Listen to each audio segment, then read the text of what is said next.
AICC అగ్రనేత రాహుల్ గాంధీ రేపు తెలంగాణలో ఎన్నికల ప్రచారం నిర్వహించనున్నారు. రేపు మొత్తం 5 నియోజకవర్గాల్లో ఆయన రోడ్ షోలు, పాదయాత్రలు చేపట్టనున్నారు. కార్నర్ మీటింగ్లలో ప్రసంగించనున్నారు. పినపాక, నర్సంపేట, వరంగల్ ఈస్ట్, వెస్ట్, రాజేంద్రనగర్ నియోజకవర్గాల్లో ఆయన ప్రచారం చేయనున్నట్లు గాంధీ భవన్ వర్గాలు వెల్లడించాయి.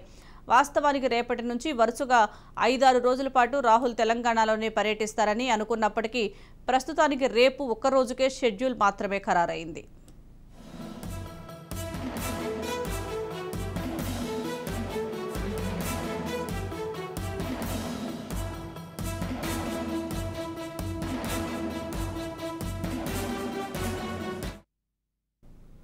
ఇక రాహుల్ రేపు ఉదయం 9:30 గంటల సమయంలో ఢిల్లీ నుంచి శంషాబాద్ ఎయిర్పోర్టుకు రానున్న రాహుల్ గాంధీ హెలికాప్టర్లో ఉదయం 11 గంటలకు భద్రాద్రి కొత్తగూడెం జిల్లాలోని పినపాక చేరుకుంటారు. అక్కడ 12 గంటల వరకు రోడ్ షో నిర్వహించి కార్నర్ మీటింగ్లో ప్రసంగిస్తారు.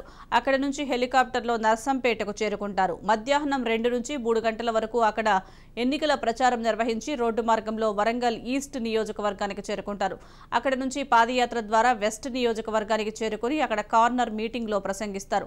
ఆ తర్వాత రోడ్డు మార్గంలో సాయంత్రం 6:30 గంటలకు రాజేంద్రనగర్కు వస్తారు.